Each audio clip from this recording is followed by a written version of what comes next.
కుమ్మరి ఘటనలో చనిపోయినటువంటి బాలిక తండ్రి మనతోటి ఉన్నారు. గణేష్ మాట్లాడించే ప్రయత్నం చేద్దాం. చెప్పండి అసలు ఆ రోజు ఏం జరిగింది? గతంలో మీకు ఏమన్నా వాళ్ళతోటి ఏమన్నా గొడవలు ఉన్నాయా? గతంలో ఏం గొడవలు లేదు సార్. అట్లనే అంటే మాకు ఇప్పుడు మాది కుమ్మెరనే జాతర. అది పెద్ద జాతర సార్. ఓకే. అయితే ఇక మా ఆడవాళ్ళు, మా కుటుంబ సభ్యులు ఆడవాళ్ళు, నేను లేకున్నా మా బ్రదర్ వీడు లేకున్నాడు. మా బ్రదర్ వేరే ఎక్కడ వెళ్ళిపోయింది, నేనేమో ఇంటికాడిదే ఉన్నా. మా ఆడవాళ్ళు వెళ్ళారు దర్శనానికి, దేవ దర్శనానికి వెళ్ళారు.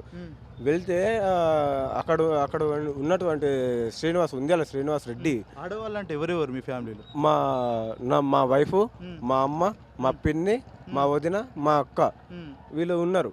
ఆరుగురు. వీళ్ళు ఉన్నారు. ఉంటే వీళ్ళు ఫస్ట్ దేవుని దర్శనం కనుక లోపలికి పోయి, అంటే గేట్ ఉంటుంది, చిన్న గేట్ ఇంత ఉంటుంది. ఆ గేట్ తీసుకొని పోయారు.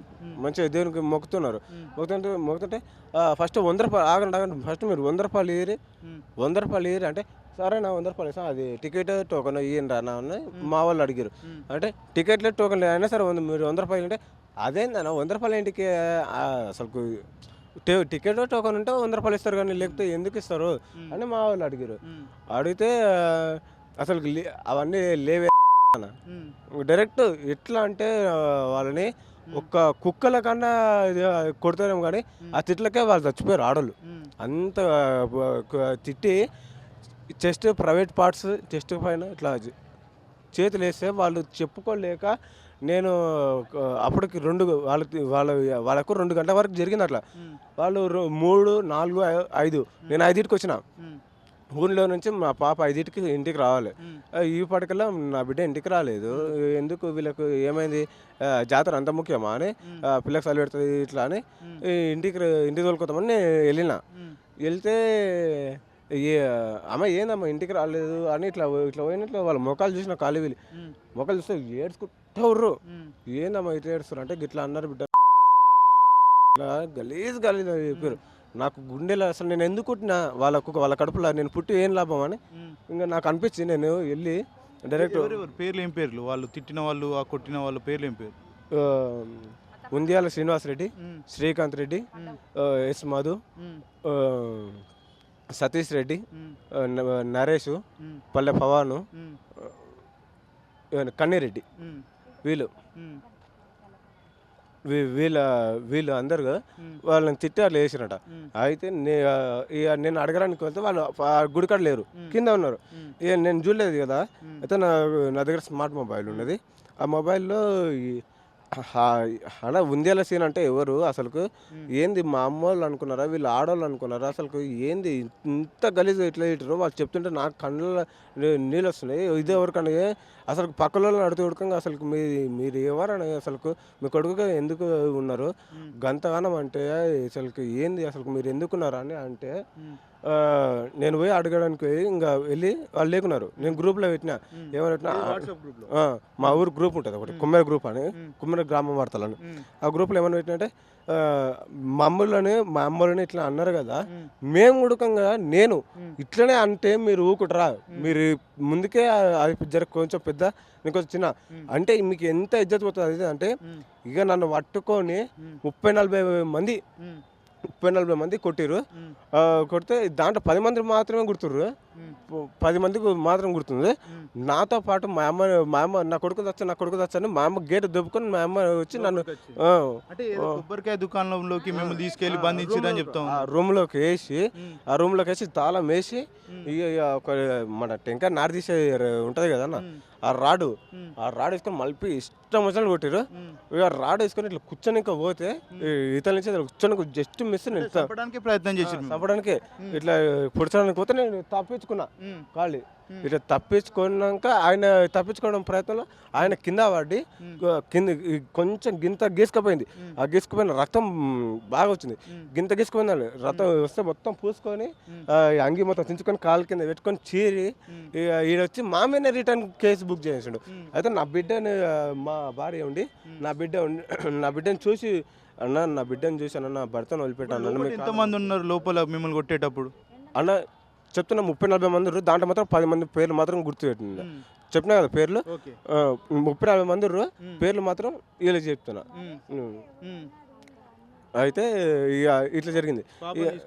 ఇంకా మా భార్య వచ్చి డైరెక్ట్ నా చిన్న పాప 2 నెలల పాప ఉందన్న, జర చూసి అన్న జర కనకరించండి అన్న, ముఖం చూసి ఇట్లా పెడితే వాళ్ళ కాళ్ళ కాడ పెట్టింది నా బిడ్డని. ఎస్మాద్ అనేటోడు చేసి నా బిడ్డని జరు మీరు లేదు, నా మోడ బిడ్డ లేదు, గలీజ్గా చేసి పిల్లని వేస్తా అంటే పిల్ల అంత దూరం గోడ గుద్దుకొని అప్పటి నుంచి పాలు తాగడం అని చేసింది. ఇక మేము ఆ పిల్లకు చూపించలేదు, మేము మాకు ఎక్కువ ఉంటారు పిల్ల చెప్పుకోలేదు, పిల్లకి మాట్లాడలేదు. 2 నెలల పిల్ల ఆమె ఏం చెప్పుకుంటాం, నొప్పితోటి పాలు ఇస్తే ఏమనలేదు, ఇంకా ఏం కాలేదు కదా అనేసి మేము పిల్లకు చూపించలేదు. మేము వచ్చి చూపించుకొని ఆ రిసిప్ట్లు వచ్చి ఇచ్చినాము, అది ఇంకా అంతా ఏం కాలేదు. అదే మళ్ళీ రోజు ఏమైందేమో పిల్ల 4:30కు పాలిచ్చింది నా భార్య, 4కి ఆడుకున్నది, అయిపోయింది. ఇక 5కి 6కి 2 గంటలకు ఒకసారి సింపుల్గా నా బిడ్డ పాలు 6కి లేచి అమ్మాయి పాలు తాగదని మా భార్య చెస్ట్ అనేది ఆమె పాలు ఇవ్వడానికి నోట్లో పెడితే నోట్లోకి పాలు మొత్తం పోతున్నాయి. ఏందమ్మా ఇట్లా చేస్తున్నా అని చూస్తే పిల్ల ఎట్లా అంటే ఫ్రిడ్జ్ లాగా అయిపోయింది, ఇట్లా కలిస్తే ఇట్లా ఇట్లా బాడీ మొత్తం కలుగుతుంది. ఏందమ్మా అని చూస్తే అసలుకు అయిపోయింది. అప్పటికి నువ్వు ఉరికి గవర్నమెంట్ హాస్పిటల్ వేస్తే చనిపోయి 1/2 గంట అవుతుందమ్మా, ఇప్పుడు తీసుకొచ్చి ఏం చేస్తారు అని ఆడ చెప్తే పోస్ట్ మార్టం చేస్తే ఇప్పటివరకు అది లేనే లేదు. ఇప్పటివరకు ఈడ మేము కేసు పెట్టడానికి వస్తేనేమో ఈడ మమ్మల్ని రానియలేదు. వాళ్ళు ఉన్నారు మా ఊరోళ్ళు, ఫస్ట్ మా ఊరోళ్ళు వాళ్ళని ఫస్ట్ ఆపన్నారు, మళ్ళీ ఏమన్నారు మాకు తెలియదు. నేను కేసు పెట్టడానికి పోతే మమ్మల్ని ఆపిరు, పోలీసు వాళ్ళు.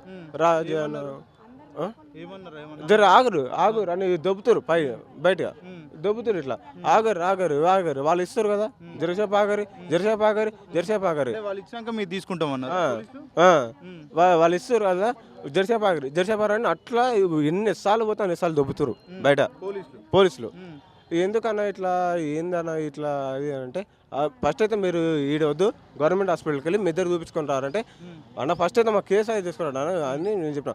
అయితే గవర్నమెంట్ హాస్పిటల్ చూపించుకుంటున్నానే మేము కేసు రాసుకుంటాం అన్నారు శ్రీనారాయణ. అయితే మేము పోయి మా ఇద్దరికే చూపించుకున్నాను, ఎందుకు అదని చెప్పాలి, మా ఇద్దరికే చూపించుకున్నాం. పిల్లకు అయితే పాలు పట్టినప్పుడే పిల్ల ఇంకా మేము చూపించుకున్నాం, పిల్లకి చూపించలేదు. పొద్దుగాలనే నా బిడ్డ ఎట్లా అయిపోయింది, వాడు వాడి అంత చిన్న అన్నలేదు. ఈ ఘర్షణలో తోపులాటలో ఆ పాప చనిపోయింది అంటూ కూడా చెప్తా ఉన్నారు. నిజంగా తన్నిందా తన్నలేదా?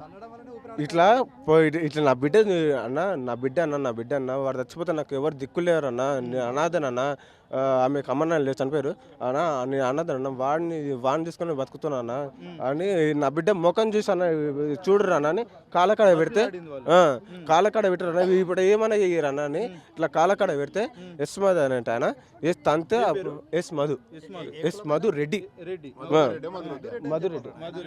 అంటే ఊర్లో మొత్తం ఎస్మద్ అని అంటారు ఆయన. గతంలో ఏమన్నా వాళ్ళకి మీకు ఏమన్నా గొడవలు ఏమన్నా ఉన్నాయా? ఏం లేదు సార్. ఇంకోటి ఏంటంటే మా ఆమె అప్పటికి 7 నెలలు ఉన్నప్పుడు ఇట్లనే మేము ఎక్కువ, మాది అమ్మమ్మూరు సార్, అది మేము వచ్చి 20-25 కేజీలకు ఎక్కువ అవుతుంది ఆ ఊర్లకు వచ్చి.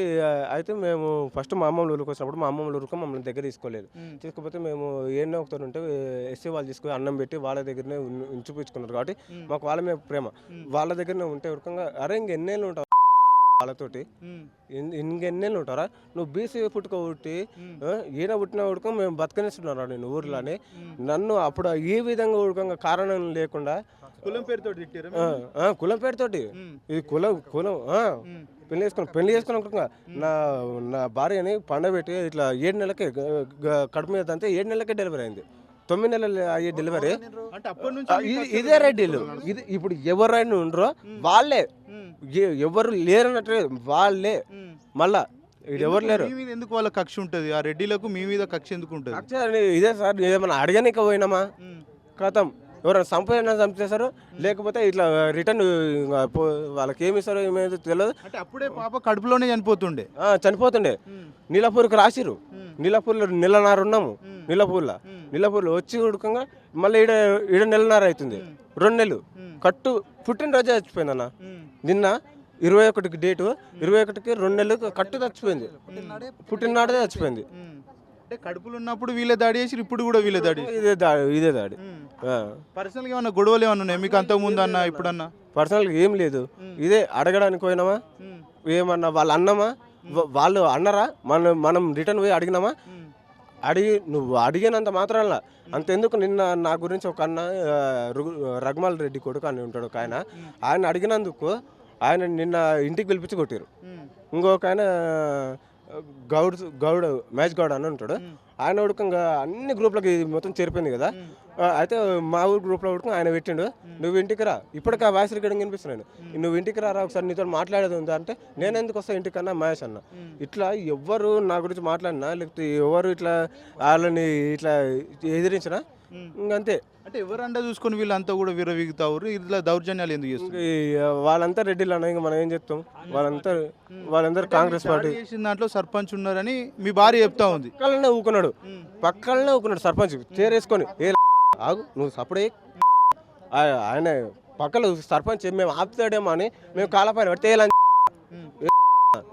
ఆగురు ఆగురు ఆరు ఎరే మేము అలసిపోయి రారుబే ఇట్లా కొట్టమని ఎవరైనా సర్పంచ్ ఉంటే న్యాయం చెప్పి అరే ఆగురుజా ఏమైందో అని చెప్తారు. కానీ ఇట్లా ఆయన రివర్స్ కొట్టమని చెప్తున్నాడు. ఇంకా ఇక దెబ్బలకి ఏది లేక నా ఫోన్ గుంజుకున్న ముందుకే నా ఫోన్లోకి వెళ్ళి ఫోన్ చేసిన పోలీసు 100కు డైల్ చేస్తే 8 గంటలకు వేస్తే 8:30 9 అయింది.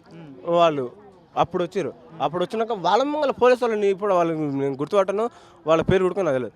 వాళ్ళ ముంగల ఉడుకొని కొడుతుంటారే వాడు తచ్చుతారు, ఎందుకు అట్లా కొడుతుర్రు, మేము ఏమైనా ఉంటే పోలీస్ స్టేషన్కి రండి అక్కడ మాట్లాడదామని అన్నారు. ఇంకా అప్పుడు కిందికి సరే మేము రానియం, వాళ్ళ ముంగడికి మేము రానియం అంటే ఎట్లా రానియారు అని ఇక పోలీసు వాళ్ళు మమ్మల్ని తీసుకొని వచ్చి బయట వ్యాన్, మాకు వెహికల్స్ లేవు ఏం లేదు, మేము వచ్చేటాళ్ళకి వాళ్ళు మళ్ళీ రిటర్న్ వచ్చి మా మీద కేసు పెట్టారు. వాళ్ళకి వెహికల్స్ కార్లు అన్నీ ఉన్నాయి, వాళ్ళు జైల్లో వచ్చేసి మా మీదనే కేసు పెట్టారు. ఇక్కడ మా మీదనే రిటర్న్ బుక్ అయింది. ఇక్కడ మేము ఇచ్చింది ఏం లేదు. మేము వాళ్ళకేమో కొంచెం దెబ్బ రక్తం వచ్చింది అందుకు ఆయనకేమో డైరెక్ట్ మా మీద కేసు చేసిండు. అదే మేము ఇచ్చిన కేసు ఏమో హై కోర్టుకు పంపించిన అని చెప్తున్నాడు. కంప్లైంట్ చేసిరంట కదా, మీరు తిట్టిర్రు, మీరు దాడి చేసిర్రు. నేను ఒక్కరిని అబ్బాయిని, వీళ్ళందరూ ఆడపిల్లలు, నేను ఒక్కని అబ్బాయిని, వాళ్ళందరూ ఆడపిల్లలు, వాళ్ళందరూ మొగోళ్ళు రెడ్డిస్. ఈ ఆడవాళ్ళు ఎట్లా కొడుతారన్నా, నేను ఒక్కనంటే కొట్టచ్చు, అంతమందిని ఒక 50 మందిని కొడుతాను. నేను హీరోనా లేకపోతే హుల్కునా, నేను ఏంది అది ఇంతగానో కొడుతురు. ఆడవాళ్ళు ఎట్లా కొడతారన్నా, ఆడవాళ్ళని ఎట్లా అంటే అట్లా నా ముంగలు నేను ఒక్కరిని ఏం చేయలేకపోతున్నా, లోపల పట్టు ఎట్లా కొడుతారంటే ఒక రేంజ్లో కొడతారు. అప్పటికి పన్ను ఇరిగింది, మూతి ఇంతలా వాసింది. నా భార్య ఉప్పు మీద ఒక పెంకు మీద ఏంపి నా మీద పోసి మరీ ఆ నొప్పులు తీసింది. అట్లా వేసింది అన్న, అంత ఇబ్బంది అయింది. ఇది నాకు హ్యాండిక్యాప్ట్, ఫస్ట్ ఈ నుంచి ఇది వరకు రాడు నాకు ఇప్పటికీ హ్యాండిక్యాప్ట్ అన్న కొడితే వాడు తిరిగి ఉడుకోవట్లేడు, కాళ్ళు ఉడుకొని జరపలేడు అని కట్టి రాడు కడదంటే నేను ఇట్లనే పడిపోయినా, ఆయన కాళ్ళు పడి ఆయన కింద పడ్డాడు. ఇది జరిగింది. ఇప్పుడు ఫైనల్గా ప్రభుత్వాన్ని ఏం డిమాండ్ చేస్తూ ఉన్నారు మీరు? ఏదో సార్ నా బిడ్డ అనిపించింది కానీ నా బిడ్డ కావాలి అంతే. ఏదో సార్ నాకు ఇక ఏది బిడ్డని చంపడంలోనే వాళ్ళ మీద కేసు పక్క వాళ్ళనైతే జైలుకి అయితే పంపారు సార్. అంటే ఇప్పుడు మీ మీద దాడి చేసింది 10 మందికి పైగా అని చెప్తా ఉన్నారు, కానీ 8 అంటే 3 మాత్రమే రిమాండ్కి పంపించారు. మిగతా వాళ్ళ మీద కేసు అయినట్టు కూడా ఎక్కడ కూడా కనబడట్లేదు. ఏం చెప్తారు ఈ విషయంలో? ఇంకేం చెప్తారు సార్, ఇక మేము ఏం చెప్తాం, ఇక వాళ్ళంతా రెడ్డిస్, ఇంకా వాళ్ళకి ఇష్టం వచ్చినట్టు రాసుకుంటే ఇష్టం వచ్చినట్టు చేస్తారు అంతే. ఇక నేనా అడిగేటట్లేదు, ఎడ్యుకేటెడా కాదు, ఓ రెడ్డినా కాదు, ఏది కాదు, ఏది కాదు అసలు ఏది. అంటే సార్ మేము ఏం చెప్పినామంటే మేము తగ్గిన కుల పొలం కాదు, సరే ఓకే మేము ఒప్పుకుంటాము, మళ్ళీ మీరు ఏం చేయాలంటే మమ్మల్ని కూర్చోబెట్టి మాట్లాడండి, కనీసము ఇంత దారుణంగా కొట్టకండి, చిన్న పాప ఉంది మాకు, మేము అసలు బీద వాళ్ళము, మాకు వెనక బ్యాక్గ్రౌండ్ ఎవ్వరు లేరు మాకు, కనీసం మీరు ఉన్నారు కాబట్టి, మీరు రెడ్డిస్ కదా మాకంటే ఎక్కువ కాబట్టి మేము తగ్గుతామని చెప్పి ఫ్యామిలీ అందరు కాళ్ళ మీద పడ్డప్పుడు కూడా వాళ్ళకి ఇంత కనికరం రాలేదా సార్? ఇప్పుడు సర్పంచ్ ఉన్నాడు, ఇంకెవరో వేరే వాళ్ళు వచ్చిర్రు, వాళ్ళు వచ్చినప్పుడు కూడా వాళ్ళకు కూడా ఇదే మాట చెప్పినాం, సరే ఏమని తెలుసా, మాట్లాడండి అంటే ఏం మాట్లాడాలి, మీరు అట్లా తిరుగుతారు, ఇట్లా మీ ఇష్టం వచ్చినట్టు చేసుకుంటే కాలు చేతులు ఇరగొట్టాలి, పోలీస్ స్టేషన్ తీసుకొని బొక్కలు వేస్తాం అది ఇది అని చెప్పి ఇష్టం వచ్చినట్టు మాటలు సార్. అసలు జరిగినప్పుడు గ్రామ సర్పంచ్ అక్కడ ఉన్నారు సార్, ఉన్నారు ఆయన చైర్ వేసుకొని కూర్చొని వీళ్ళని కొట్టించారు. కానిస్టేబుల్స్ వచ్చిన తర్వాతనే ఆ గొడవ ఆగింది సార్. అక్కడ కానిస్టేబుల్ వెళ్ళిన తర్వాత కూడా అక్కడ వాళ్ళ మమ్మీని కొట్టిండ్రు, మళ్ళీ ఈయనని కూడా కొట్టిరు. ఏందమ్మా మా మరిది అయితే ఆ రోజు మేము అక్కడే ఉన్నాం, కింద ఉన్నాం సార్ మేము. అంటే మమ్మల్ని కూడా వెతుకుతున్నారు కొట్టుదామని. ఇంకా వీళ్ళు చిక్కిపోయారు. ఇంకా మేము ఇంకా అక్కడ వెళ్ళి మేము కూడా చిక్కినాం అనుకో, ఇంకా ఎక్కడ ఏం చేయనికే రాదు సార్ మాకు. ఇంకా మాకు ఎక్కడ ఇక మాకు తోయట్లేదు అసలు. మెయిన్ ఏంటంటే ఇంకా ఏం చేయాలో అర్థం అవుతుంది. పాప చిన్న పాపనేమో ఏడుస్తుంది పాలకి. సరే అని చెప్పి వాళ్ళ మమ్మీకి ఇస్తే వాళ్ళ మమ్మీ వెళ్ళి అయ్యో పాపని, పాపం అనిపించలే, చిన్న పాప ఉంది ఇడిచి పెడదామని వాళ్ళకి ఏం అనిపించలే? అసలు వాళ్ళకి ఎలాంటి ఫీలింగ్స్ లేవు సార్ అసలు. వాళ్ళు ఏం మెయిన్ పాయింట్ ఏంటంటే ఇక్కడ వాళ్ళు రెడ్డిసు, మేము క్యాస్ట్. ఎట్లా అంటే మాది వీళ్ళు బీసీ, మేము ఎస్సీ. అంటే మేము ఇద్దరం తోటికోడలం ఎస్సీ వాళ్ళము. వీళ్ళు మా భర్తలేమో బీసీ వాళ్ళు. ఇంకా అందువలన ఇంకా వాళ్ళని ఎట్లా అంటే చాలా చులకన కులం పేరుతో ఏమైనా దూషించడం లాంటి ఏమైనా జరిగింది సార్. మేము మ్యారేజ్ చేసుకున్నాక కూడా అక్కడ మేము చెప్పుకోలేకపోయినాం. ఎట్లా అంటే ఊరందరికీ చెప్పుడే చాలా చులకనగా చూసింది సార్ అక్కడ. మీరు వీళ్ళని ఎస్సీ వాళ్ళని అంటే మాది మా మమ్మీ వాళ్ళది ప్రాపర్ హైదరాబాదు. అయితే ఇంకా విలేజ్కి వెళ్ళిన తర్వాత కూడా మేము ఎవరితోనైనా చెప్పుకోవాలంటే ఎక్కువ కులం చెప్పుకోవాలి, కానీ తక్కువ చెప్పుకోవద్దు. ఇంకా తక్కువ చెప్పుకున్నాం అనుకో ఇంకా అంటారు, వీళ్ళు ఇట్లా చేసుకున్నారా, అమ్మో వీళ్ళు సాకలో వీళ్ళ దగ్గరకు పోవద్దు, ఇజ్జత్ పోయినట్టు అవుతుంది అని చెప్పి మా క్యాస్ట్ వాళ్ళు కూడా మా దగ్గరకు వచ్చి మాట్లాడలేరు కనీసం. వాళ్ళు ఎవరు ఇప్పటి వరకు అసలు మాకు ఎవరు ఆ ఊర్లో మేము మ్యారేజ్ అయ్యి 7 years అవుతుంది, అసలు మా క్యాస్ట్ వాళ్ళు అనేవాళ్ళు ఎవరు ఆడ అనేది మాకు ఇంతవరకు తెలియదు సార్ అసలు. ఇప్పుడు సర్పంచ్ ఉన్నారు అక్కడ, ఇన్వాల్వ్ అయ్యిండు గొడవలు అని మీరు చెప్తా ఉన్నారు, కానీ ఆయన మీద కేసు ఎక్కడ కూడా అయినట్టు కనబడట్లేదు. ఏం చెప్తారు ఈ విషయంలో? మాకు కావాలి సార్, ఎందుకంటే ఆయన విషయంలో కూడా కావాలి. ఎందుకంటే మాకు గవర్నమెంట్ తరపు నుంచి వచ్చిన ఇల్లు కూడా కులగొట్టేస్తా అది దాన్ని గలీజ్ మాటలు మాట్లాడాలి, నువ్వు సంపాదించింది కాదు, నీది కాదు, మేము ఇచ్చిన జాగా అంటే అది పద్ధతి కాదు కదా సార్. ఇప్పుడు పాప చనిపోయింది, సరే మీకు కొట్టినాము, మా మీద కేసు పెట్టిరు, మీకు పానాలకు ఏమన్నా అయ్యిందా? ఏది కాలేదు. మాకు చిన్న పాప సార్, మా ఇంట్లో ఫస్ట్ బేబీ ఆ పాపనే మా ఇంట్లో. నా పెళ్ళి అయ్యి 7 years అవుతుంది, మాకు పాప లేదని చెప్పి ఆ పాప మీద ఆధారపడి మేము కూడా ఉండే, నేను మా హస్బెండ్. కానీ ఈరోజు ఏమైంది, ఆ పాపనే ఇదైపోయింది. వాళ్ళకి ఎలాంటి శిక్ష వేస్తలేదు. మళ్ళీ నిన్న ఒక మాట జరిగింది, ఈ రోజేమో అసలు ఇప్పటి వరకు వాళ్ళు రిమైండ్ చేస్తామని చెప్పి మళ్ళీ ఇప్పటి వరకు మమ్మల్ని వాళ్ళు చూపియని కూడా లేరు సార్. ముగ్గురిని రిమైండ్ చేసినామని చెప్తా ఉన్నారు పోలీసులు. కేవలం ముగ్గురు మాత్రమే మీద దాడి చేసిరా, లేకపోతే ఇంకా ఉన్నారా? ఇంకా ఉన్నారు సార్ వాళ్ళు, ఇంకా 8 members మొత్తం ఉన్నారు ఖచ్చితంగా ఇందులో. ఆ 8 membersని తెచ్చి రిమైండ్ చేయమని చెప్తే ఇప్పటి వరకు ఆ 3 membersని కూడా మాకు చూపియలేదు. అంటే వాళ్ళు ఏం చెప్తున్నారంటే టికెట్లు కొనమంటే టికెట్లు కొనలేదు, ప్రత్యేక దర్శనంలో వెళ్తామని మా మీద తిట్టిరు, మమ్మల్ని తిట్టిరు అని చెప్తా ఉన్నారు. కాదు సార్, ఇది తప్పు. ఎందుకంటే అక్కడ టికెట్స్ ఇగో ఇప్పుడు కింద మెయిన్ గేట్ అంటే మెయిన్ స్టెప్స్ ఎక్కడైతే ఉన్నాయో, కొబ్బరికాయలు అది ఎక్కడైతుందో అక్కడ మాత్రమే బోనం టికెట్ 20 rupees అని ఉంది ఆడ. దాని తర్వాత స్టెప్స్ ఎక్కిన తర్వాత మెయిన్ దేవుడు ఎక్కడైతున్నాడో అక్కడ ఎలాంటిది లేదు సార్. కావాలంటే సీసీ ఫుటేజ్ ఉంది. వాళ్ళే అన్నారు, మమ్మల్ని ఏమన్నారంటే మీరు మా మీద దాడి చేసారా, మేము మీ మీద దాడి చేసినామా, అక్కడ సీసీ ఫుటేజ్ ఉంది చూపిస్తా పారి అని వాళ్ళు మాతో చెప్పారు సార్ ఈ మాట కూడా. ఫైనల్గా ప్రభుత్వాన్ని మీరు ఏం డిమాండ్ చేస్తూ ఉన్నారు మీకు జరిగినటువంటి అన్యాయం విషయంలో? మాకు జరిగినట్టు అన్యాయం విషయంలో మా విషయంలో ఎంతమంది అయితే పాల్గొన్నారో, ఇప్పుడు కొట్టడం కానీ ఎలాంటివి అయితే చేసిరో, ఆడవాళ్ళ మీద చేతులు వేయడం అలాంటివి చేసిరో వాళ్ళని అరెస్ట్ చేయాలి, రిమైండ్ చేయాలని కోరుకుంటున్నాం సార్. మా పాపకు న్యాయం చేయాలని అదొక్కటే కోరిక ఉంది సార్ మాకు. ఎందుకంటే పోయిన పాప తిరిగి మా దగ్గరికి రాదు. పోనీ వాళ్ళు బతికిచ్చి మా పాపను మాకు తెచ్చేసి అంటే అట్లా కూడా ఒప్పుకుంటామని చెప్పినాం. చాలాసేపు మేము ధర్నా చేసినాము. అంటే బీసీ ఎస్టీ వాళ్ళు అన్న వాళ్ళు ఎవరైతే పార్టీ వాళ్ళు ఉన్నారో వాళ్ళు కూడా వచ్చి, మా క్యాస్ట్ వాళ్ళే వాళ్ళు అందరు వచ్చి మాట్లాడిరు. రైట్, మనతో పాటు ఇంకొంతమంది నాయకులు ఉన్నారు, మాట్లాడించే ప్రయత్నం చేద్దాం. ఏదైతే బాధితుల పక్షాన వాళ్ళకు మద్దతుగా చాలా పెద్ద ఎత్తున కూడా ఇక్కడికి రావడం జరిగింది, వారితో కూడా ఒకసారి మాట్లాడించే ప్రయత్నం చేద్దాం. చెప్పండి, ఎట్లా చూస్తారు సంబంధించి ఘటన గురించి కావచ్చు, లేకపోతే వీళ్ళకి జరిగినటువంటి అన్యాయం విషయం కావచ్చు, పోలీసుల జాప్యం సంబంధించి అంశంలో కావచ్చు?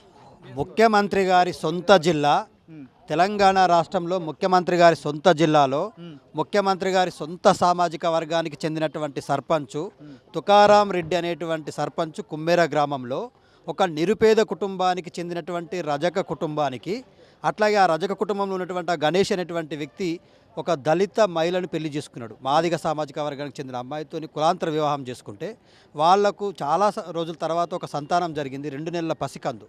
ఆ జాతరల్లో ఆధిపత్య పోరు, ఆ దేవుణ్ణి కూడా వాళ్ళ కబంధ హస్తాల్లో పెట్టుకున్నటువంటి ఆ తుకారాం అనేటువంటి రెడ్డి వాళ్ళ సామాజిక వర్గానికి చెందినటువంటి వ్యక్తులు గంపగుత్తగా ఒక్కసారిగా ఎవరు దేవుడి దర్శనానికి వెళ్ళొద్దో కూడా వాళ్ళే నిర్ణయిస్తూ ఈ సామాజిక వర్గానికి చెందినటువంటి రజకులని ఆ దర్శనానికి కూడా వెళ్లకుండా కట్టడి చేస్తూ 100 రూపాయల టికెట్ తీసుకుంటేనే మీరు దర్శనానికి వెళ్ళాలని చెప్పేసి జులూం చేస్తూ వాళ్ళని ఆపితే, వాళ్ళు మేము ఈ గుడికి సేవలు చేస్తాం సార్, సున్నం వేస్తాము, పూజలు చేస్తాము, గుడిగా అడుగుతాము, ఈ గుడిలో ప్రతి కార్యక్రమం సేవా కార్యక్రమాలు మేము చేయాలా, దేవుని దర్శనానికి వెళ్తే మమ్మల్ని అడ్డుకుంటారా అని నిలదీసినందుకు ఆమె 2 ఆడవాళ్ళ ఆ మహిళలని జడలు బట్టి లాగుతూ బయటకు గుంజుకొచ్చి పడేసి, వాళ్ళ భర్త నా భార్య ఎందుకు కొడుతున్నారా అని చెప్పేసి వెళ్తే వాళ్ళ భర్త గణేష్ని కూడా కొబ్బరికాయల రూములు వేసి విచక్షణారహితంగా కొడితే, పోలీస్ స్టేషన్కి వచ్చి మాకు న్యాయం చేయండి, మా భర్తను కొట్టకుండా ఆపండి సార్ అని చెప్పి సర్పంచ్ కాళ్ళ మీద ఆ పసికందుని పెడితే ఆ సర్పంచ్ పక్కనే కూర్చున్నటువంటి మధు అనేటువంటి రెడ్డి పసిపాపని కాలుతోదంతే గోడకు తగిలి ఊపిరాడకుండా ఇవాళ చనిపోయింది. 2 రోజుల తర్వాత ఆసుపత్రిలో ట్రీట్మెంట్ పొంది.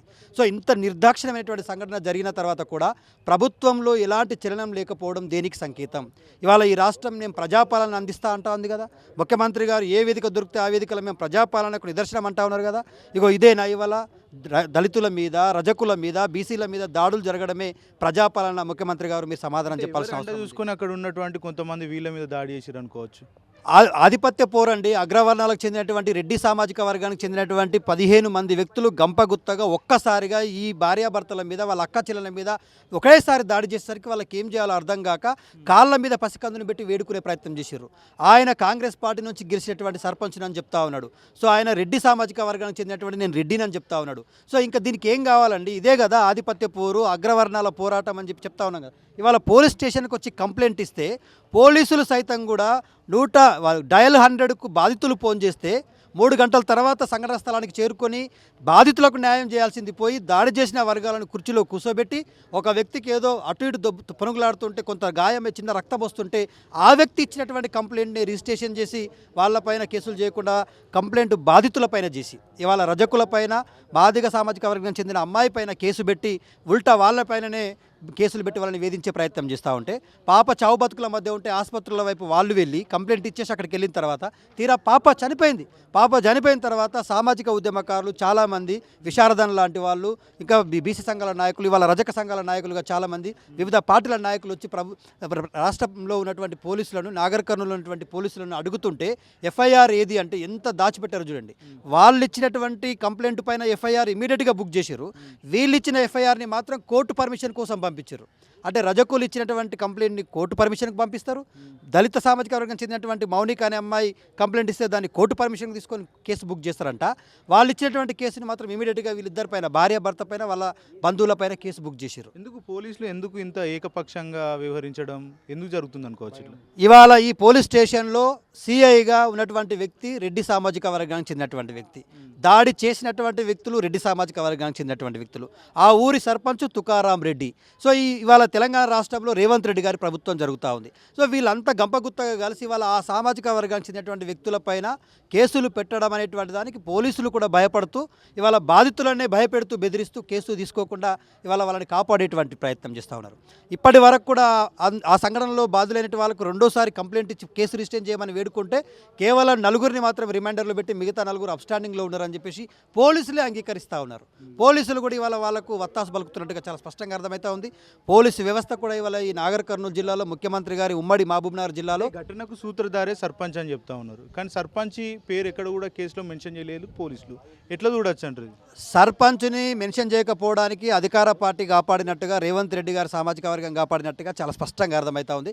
సర్పంచ్ కొడుకు సైతం ఎగిరెగిరి తనినట్టుగా ఆ కొబ్బరికాయల రూములో గణేష్ అనేటువంటి వ్యక్తిని ఎగిరెగిరి తనుతున్న విజువల్స్ కూడా చాలా స్పష్టంగా కనబడుతున్నాయి.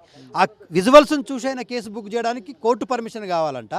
వీళ్ళు మాత్రం పిచ్చని కొట్టినట్టు కొట్టిరు పాపం. వారిని పాపం రోడ్డు మీద వేసి కింద పడేసి బర్రెని బాధినటువంటి వ్యక్తి పైన మాత్రం కేసు బుక్ చేయకుండా ఇప్పుడు వారిని వేచి చూసేటువంటి దూరం చేస్తూ ఉన్నారు.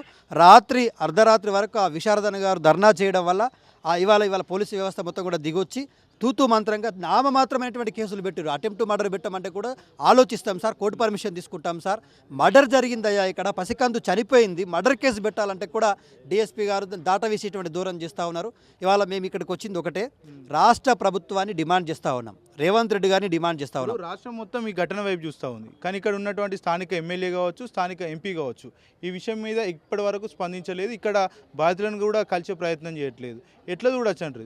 ఇప్పుడు యాక్చువల్గా అధికార పార్టీకి సంబంధించినటువంటి ఎమ్మెల్యే గారు తను కూడా రెడ్డి సామాజిక వర్గానికి చెందినటువంటి వ్యక్తి కావడం, ఆ ఊరి సర్పంచ్, కుమ్మెరే గ్రామానికి సంబంధించిన సర్పంచ్ కూడా రెడ్డి సామాజిక వర్గానికి చెందినటువంటి వ్యక్తి కావడం, వీళ్ళిద్దరికీ కొంత బంధుప్రీతి ఉండడం వల్ల ఎమ్మెల్యే గారు ఇప్పటి వరకు కూడా బాధితుల వైపు చూడకుండా, అందుకే నేను ఇవాళ నాగర్ కర్నూలు ప్రజలకు ఒకటే విజ్ఞప్తి చేస్తా ఉన్నా, మీ ఎమ్మెల్యే గారు కేవలం రెడ్డి సామాజిక వర్గానికి సేవ చేయడానికి ఎమ్మెల్యేగా అయినట్టుగా తెలుస్తుంది. ఇవాళ మిగతా సామాజిక వర్గాల మీద దాడులు, మొన్న ఒక వ్యక్తిని గడ్డపారతో కొట్టి చంపితే కూడా ఆ కుటుంబాన్ని పరామర్శించలేదు. ఇవాళ కాలితో చంపినటువంటి పసికందు కుటుంబాన్ని కూడా ఎమ్మెల్యే గారు పరామర్శించకపోవడం అనేటువంటిది, ఎమ్మెల్యే గారే సిఐ గారిని ఇమీడియట్గా నువ్వు ఇలా లీవ్లో ఉండాలని చెప్పేసి సిఐ గారిని లీవ్లో పంపించి కేసు మొత్తం కూడా అంటే ఎలాంటి పటిష్టమైనటువంటి గట్టి శిక్షణలు పెట్టకుండా కేసుని లూజ్ చేసేటువంటి ప్రయత్నం చేస్తూ ఉన్నారు, జాలవిసేటువంటి ప్రయత్నం చేస్తూ ఉన్నారు. కాబట్టి ఎమ్మెల్యే గారి హస్తం కూడా ఈ కేసు వెనకాల ఉంది. బాధితులకు రక్షణ ఇవ్వాల్సినటువంటి ఎమ్మెల్యే గారే ఇవాళ దాడి చేసినటువంటి వ్యక్తులను దౌర్జన్యంగా కొట్టినటువంటి వ్యక్తులను రక్షించేటువంటి ప్రయత్నం చేస్తున్నట్టుగా అర్థమవుతా ఉంది. కాబట్టి రాష్ట్రంలో ఉన్నటువంటి ప్రభుత్వం తక్షణం దిగివచ్చి రాష్ట్రంలో ఉన్నటువంటి ఎస్సీ ఎస్టీ శాఖలకు సంబంధించిన మంత్రులు కానీ బీసీ శాఖలకు సంబంధించిన మంత్రులు కానీ తక్షణం ఆ బాధిత కుటుంబాన్ని పరామర్శించాల్సిన అవసరం ఉంది. తక్షణ న్యాయం కింద వాళ్ళకు సుమోటోగా ఈ కేసులన్నీ తీసుకొని వాళ్ళని రాష్ట్రంలో హోంశాఖ అద్భుతంగా పనిచేస్తుందని హోంశాఖ మంత్రి రేవంత్ రెడ్డి చెప్తా ఉన్నాడు. కానీ సొంత జిల్లాలో ఇంత పెద్ద ఘటన జరిగింది, పసికూన చనిపోయింది. కానీ రేవంత్ రెడ్డి ఇప్పటివరకు ఈ విషయం మీద స్పందించలేదు. ఆయనకు తెలిసిందంటారా తెలియలేదు అనుకోవచ్చా? ముఖ్యమంత్రి రేవంత్ రెడ్డి గారికి తెలియకుండా ఉంటుందని అనుకోవట్లేదండి. ప్రతిరోజు ఆయన ముఖ్యమంత్రిగా హోంమంత్రిగా తెలంగాణ రాష్ట్రంలో జరుగుతున్నటువంటి ప్రతి సంఘటనకు సంబంధించినటువంటి ఇంటెలిజెన్స్ బ్రీఫింగ్ అనేటువంటిది ఆయనకు జరుగుతూ ఉంటుంది. ఖచ్చితంగా ఈ సంఘటన గురించి తెలుసు. కానీ సంఘటన జరిగినటువంటిది బాధితులు ఏ సామాజిక వర్గానికి చెందినటువంటి వ్యక్తులు, వాళ్ళ యొక్క బలం ఎంత ఈ తెలంగాణ రాష్ట్రంలో, బాధితుల వైపు నిలబడుతున్నటువంటి వర్గాలు ఎవరు, వాళ్ళ శక్తి సామర్థ్యాలు ఏంటనేటువంటిది లెక్కగట్టుకున్న తర్వాతనే ముఖ్యమంత్రి గారు ఈ సంఘటన పైన మాట్లాడుతున్నారని అనిపిస్తూ ఉంది. ఇప్పటికైనా being a home minister of the Telangana state Revanth Reddy గారు తక్షణం బాధిత కుటుంబాన్ని మీరు పరామర్శించాల్సిన అవసరం ఉంది. ఆ కుటుంబానికి భరోసానివ్వాల్సిన అవసరం ఉంది. ఎక్స్గ్రేషన్గా ఆ కుటుంబానికి ₹1 కోటి నగదు ప్రకటించాల్సినటువంటి అవసరం ఉందని చెప్పేసి ఉస్మాన్ యూనివర్సిటీ విద్యార్థి జేఏసీగా డిమాండ్ చేస్తా